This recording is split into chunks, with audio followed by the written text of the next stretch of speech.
नमस्कार, मैं हूं मनोहर प्रताप और आप देख रहे हैं A1 डेली न्यूज। इस वक्त मैं मौजूद हूं जमुई के सुप्रसिद्ध डॉक्टर हड्डी रोग विशेषज्ञ डॉक्टर नीरज शाह के पास। और आज स्वतंत्रता दिवस है, 15 अगस्त है, देश के आज़ादी का दिन है। और इसी मौके पे डॉक्टर साहब से हम बात करेंगे और देश को क्या संदेश देते हैं स्वतंत्रता दिवस के मौके पे जानेंगे। सबसे पहले तो सर स्वागत है आपका हमारे चैनल। धन्यवाद। आज 15 अगस्त है, इस मौके पे देश को क्या संदेश देना चाहेंगे? स्वतंत्रता दिवस के शुभ अवसर पर हम देशवासियों को ये कि हमारे जो भी स्वतंत्रता सेनानी आज भारत को आज़ादी देने में काम किए, उनके परिवारों के प्रति सांत्वना व्यक्त करेंगे। और हमारे जो भी वर्तमान व भूत में जो भी हमारे सेना लोग हैं, हमारे डिफेंस के जो भी लोग हैं, मैं उनके परिवार के प्रति भी सम्मान रखें और उनके दिलों के हौसला को भी बढ़ाए रखने का काम करेंगे।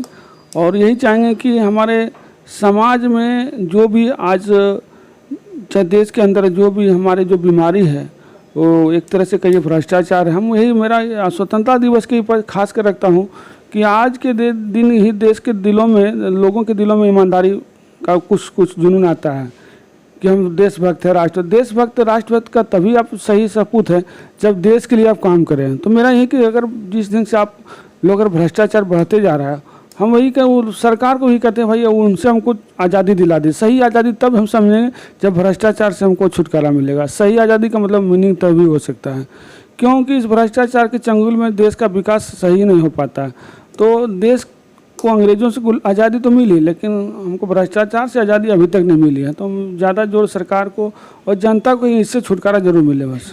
सर, आप एक समाज सेवी भी हैं, लगातार समाज के बीच में, गरीबों के बीच में कुछ ना कुछ वितरण करते रहते हैं। ऐसा क्या है सर, क्या आप चाहते हैं? देखिए समाज, देखिए हम एक चिकित्सक हैं और लोग वो समझता है कि डॉक्टर को लोग भगवान मानता है। तो हम समझते हैं कि अगर हमको भगवान ने कुछ दिया है तो समाज को कुछ दें। जो गरीब गुरबा है, चाहे जो भी चीज़ को लगता है कि हमारी ज़रूरत है, जाकर हम मदद करता हूँ। स्वास्थ्य के अलावा और क्षेत्रों में जहाँ तक होता है, जैसे कोरोना काल का आप सिंपल एग्जाम्पल लीजिए, वैसी स्थिति में जो लोग घर से निकल कर दूसरे को नहीं सेवा किया तो उसका जीना धरती पे बेकार है, मेरा हमको लगता है।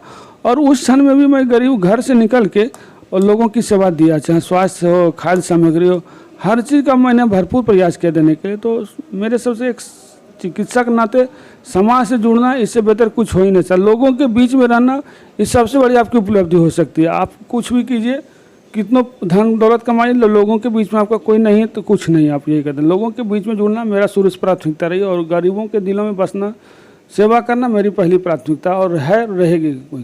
सुनने में ऐसा आ रहा है कि झाझा विधानसभा से आप चुनाव लड़ने वाले हैं सर, क्या ये सच्चाई है? देखिए झाझा विधानसभा चुनाव इस बार मैं नहीं लड़ रहा हूँ, मेरे लिए जनता लड़ेगी। बता रहे हैं इस बार झाझा का चुनाव जनता के लिए होगा, फॉर द पीपुल भाई, जनता लड़ेगी चुनाव। हमको कुछ नहीं करना, हमको सिर्फ वहाँ जनता के बीच में खड़े रहना है। चुनाव इस बार जनता लड़ेगी। रियल में जो कहते हैं चुनाव, इस बार जनता दिखाए कि हाँ अच्छे लोग अगर चुनाव में आवे तो हम लोग क्या कर सकते हैं।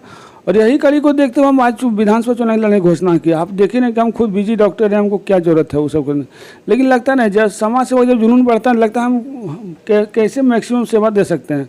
तो लगा कि चलो एक तरह से मैं हो सकता है अगर उसमें करूँ जाऊँ तो और लोगों की सेवा दे सकूँ। ऐसे तो सेवा दे ही रहूँ, लेकिन जब दायरा बढ़ेगा तो लोगों को और मैं सेवा दे सकता हूँ। इसलिए पर्पज मेरे राजनीति में जाना, कोई विधानसभा चुनना कोई बहुत मेरे फायदा के लिए चीज़, हम जानते हो घाटे का सौदा मेरे लिए। उस समय बोले कि हमारे लिए बहुत घाटे का सौदा है, लेकिन वैसा कोई मतलब नहीं है। आदमी हर चीज़ फायदा नजर आएगा तो देश को आगे कौन लेके जाएगा? अगर समाज को आगे लेके चलना कौन चढ़ेगा? सब अपने फायदे के लिए सोचेगा तो समाज कैसे आगे बढ़ा? हम किसी फायदा के लिए राजनीति में नहीं कदम रखा हूँ, लोगों की सेवा के लिए आज विधानसभा चुनाव लड़ने की घोषणा की। उसमें कोई किंतु परंतु नहीं है और मैं भारतीय जनता पार्टी से चुनाव लड़ूंगा 2025 में।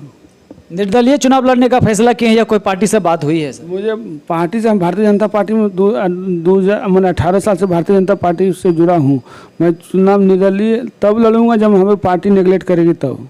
पहले भारतीय जनता पार्टी में हूँ और उनसे चुनाव लड़ूंगा। अगर पार्टी नेगलेक्ट करती तब निर्दलीय चुनाव लड़ूंगा, लेकिन चुनाव लड़ूंगा, ये मेरा शर्त है। सर, आप इतने बड़े डॉक्टर हैं, जमुई के सुप्रसिद्ध हड्डी रोग विशेषज्ञ डॉक्टर माने जाते हैं सर, आप चुनाव जीत जाएंगे तो दोनों काम आप कैसे देखेंगे? यही बात लोग यही कहते हैं। आप एक चले जाए, मैं बाहर में टाउन में मेट्रोपोलिस बड़ा बड़ा हॉस्पिटल चलता है, तो वहाँ कोई जरूरी एक ही डॉक्टर, वहाँ 2-3 डॉक्टर रहते हैं, सब व्यवस्था, कुछ भी काम करूँगा व्यवस्था करके करूँगा, समझिए ना।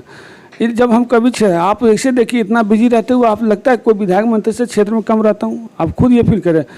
कोई विधायक मंत्री कम अपने क्षेत्र में इतना बिजी रहने के बाद भी क्षेत्र में कम टाइम नहीं देता। और जब भी अगर क्षेत्र में जाऊँ तो वैसा कोई अल्टरनेटिव डॉक्टर की व्यवस्था करूँगा, उसके बाद ही मैं क्षेत्र छोड़ दूँ। मेरी पहली प्राथमिकता चिकित्सा सेवा। आज भी जो भी सेवा जुड़ा हूँ इसी चिकित्सा के सेवा से जुड़ा हूँ, इसको कभी नहीं छोड़ सकता हूँ और ये मेरी पहली प्राथमिकता होती है।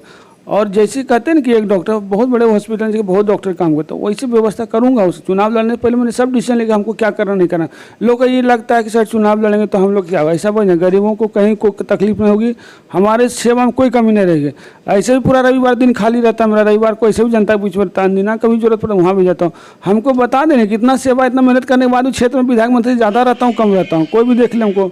हमारा हमेशा कुछ प्रोग्राम मेरा जनता के बीच में रहती है, तो उतना उससे क्या मतलब है।